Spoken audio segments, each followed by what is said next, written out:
কারো কোনো ব্যবহার বা কথাবার্তা বা তার আচার-আচরণ যেটা আপনার পছন্দ না এবং আপনি চান না সে এই জিনিসটা আপনার সাথে আর সেকেন্ড টাইম রিপিট করুক বা করার চেষ্টা করুক, সবথেকে ইজিয়েস্ট ওয়ে হচ্ছে সেইটাকে কল আউট করা। লেটস সে ফর সামওয়ান, অনেকে আছে খুবই বিরক্তিকর একটা স্বভাব, এসে জোরে হ্যান্ডশেক করে, রাইট?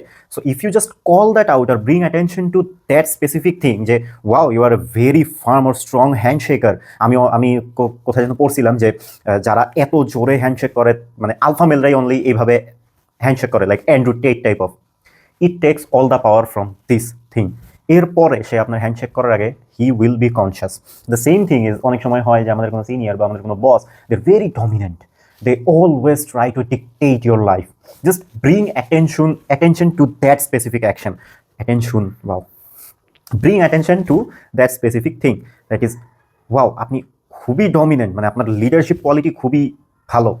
আমি কয়েক জায়গায় পড়ছি যা মানে ভালো লিডাররা নাকি অনেক ডমিনেন্ট হয়, তার অধীনে যারা কাজ করে বা তার সাবঅর্ডিনেট যারা আছে তাদের উপর সে অলওয়েজ ডমিনেশন শো করার ট্রাই করে। দ্য থিং ইজ, এটা বলেন in a good sense, but it will take all the power the next time that person tries or even wants to behave with you the same way, they will think twice. কেন? কারণ Carl ইউংয়ের, the thing is, Carl ইউং এই জিনিসটা অনেক আগেই বলছে, but খুবই খুবই খুবই খুবই কঠিন ওয়েতে। The thing is, until you make it's something like that, যে until you make unconscious conscious, it will dictate your life and you will call it fate. যতক্ষণ পর্যন্ত ওই জিনিসটা যেটা আনকনশিয়াস রয়েছে ওইটাকে আপনি কনশিয়াসনেসের ভিতরে না আনবেন, মানে কল আউট না করবেন, ততক্ষণ পর্যন্ত ওইটা আপনার লাইফটাকে ডিকটেট করবে, আপনার মনে হবে যে এটা আপনার ফেট, এটা আপনার ভাগ্য।